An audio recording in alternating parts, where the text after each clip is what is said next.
Namaskaram. The gentleman on the dais, let me try to see how many I remember. Sri Chitendra Jain, Vice President of Bombay Bullion Association.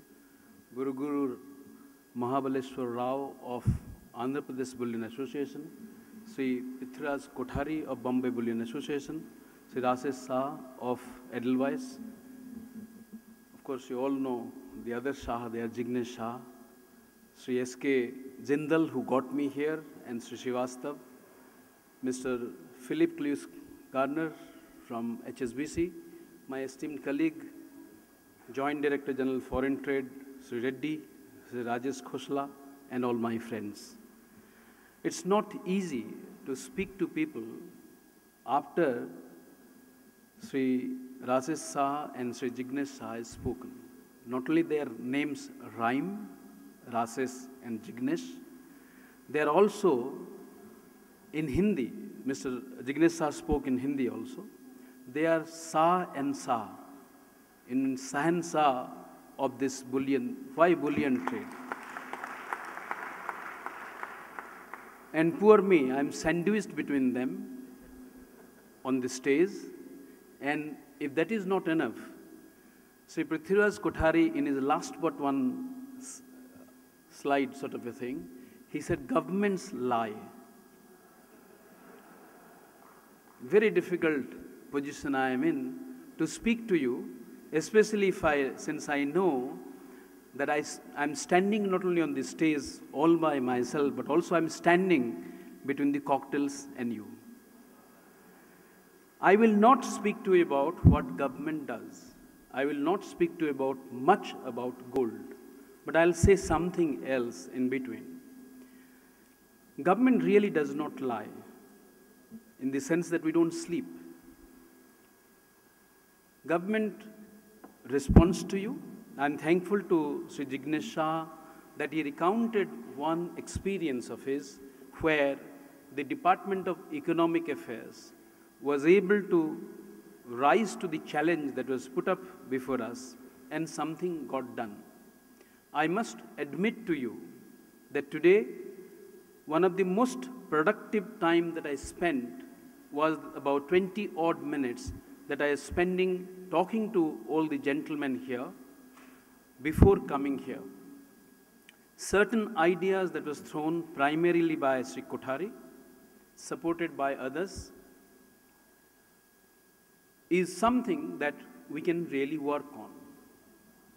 So since I told you that government doesn't lie, and since I told you that government responds, let me make the following suggestion. Any time next week, excepting Monday and Wednesday, which are the question day for us in the Parliament, any other day of your choice, or any other day in the month of September, the Bombay Bullion Association or the organizer of this conference are welcome to see me, as Mr. Jignesh Shah said, with a specific, credible proposal as to what you wish to be done to release the huge potential of the bullion market by getting the domestic gold released to the market. We will support you. We have, in the Directorate General of Foreign Trade, in the last 2 years, we have taken certain steps to support you. We are committed to widening the reach of all trader, all exporters, and the domestic entrepreneur to receive gold.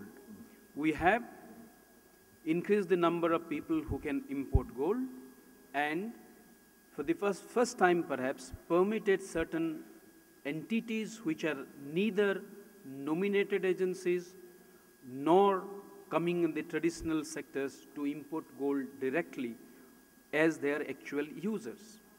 And we'll continue to do this. We stand by the fact that you do business, I do not, but what government can do is to let you dream. You please go ahead and dream. We will help you in making your dream a reality.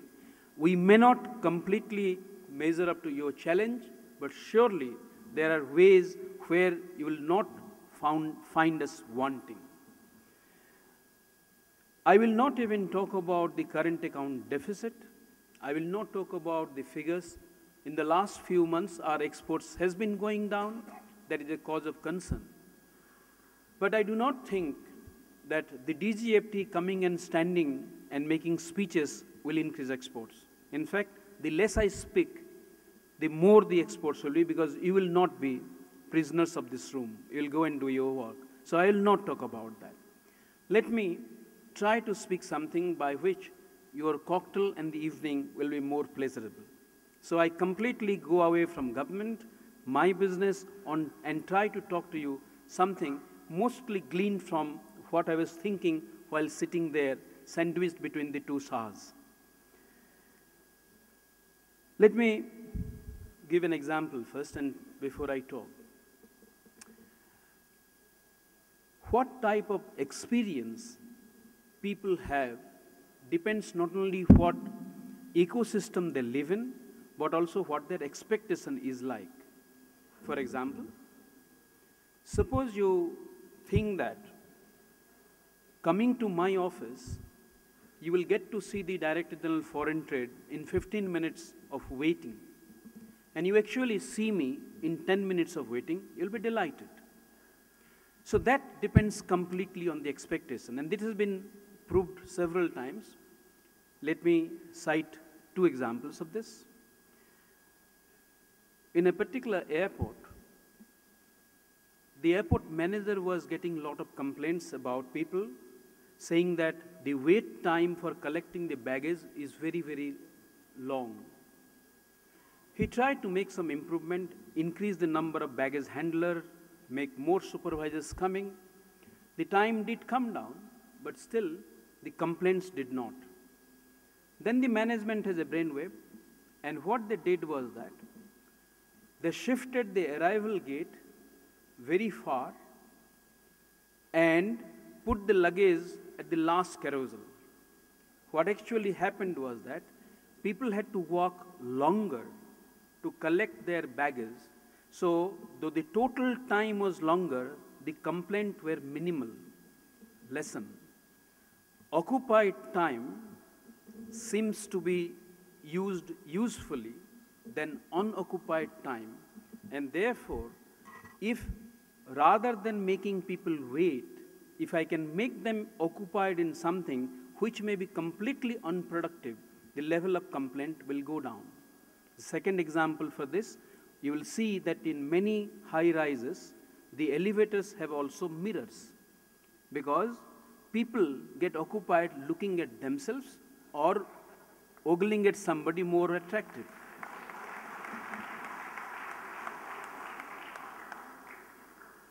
In government, unfortunately, we are illiterate blokes, so we do not use those psychology.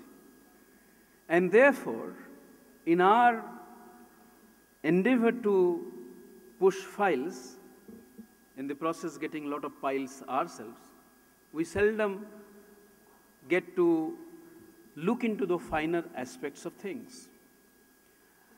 The way I talked about the occupied time seeming as more productive compared to unoccupied time, the expectation has also a role to play, which I gave an example that if I give you time that I'll see you in 15 minutes time but call you earlier, you become happier.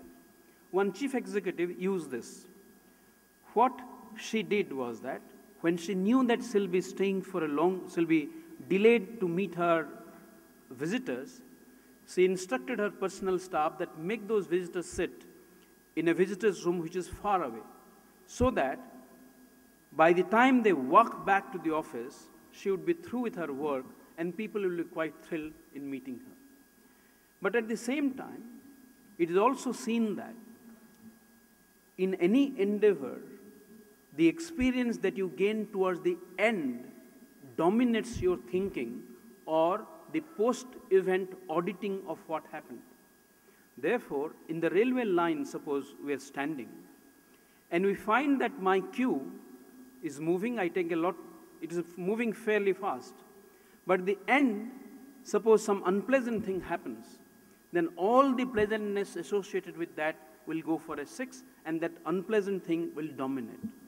Therefore, psychologists suggest that whenever you are doing something, make sure that the end is good. And I'm sure Mr. Srivastav would have done something to make the food much palatable so that your experience will be audited after the event as something great. In government, do we do that? Yes, in some ways.